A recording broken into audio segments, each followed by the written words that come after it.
Antes del 22 de julio tiene que el gobierno tomar una decisión. Y ya os lo dije la semana pasada, la lucha empieza en el registro civil, porque si no irá en cascada todo lo demás. Y ya nos han dado el apoyo en País Vasco y en Navarra. Se está llevando una campaña a nivel europeo, sindical, para poner en conocimiento de la Unión Europea la figura del notario registrador, que solo existe en España, no en la Unión Europea.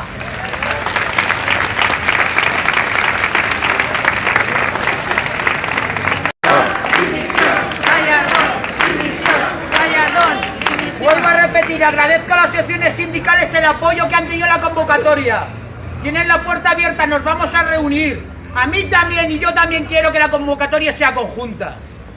Pero tenemos que trabajar todos juntos y esforzarse para conseguirlo, porque lo conseguiremos. El pueblo siempre consigue lo que quiere, no las mayorías absolutas. La semana que viene, el jueves, aquí todos. Esto es lo que va a tener que pagar la gente para venir a un registro público. Hasta la semana que viene y muchísimas gracias por venir.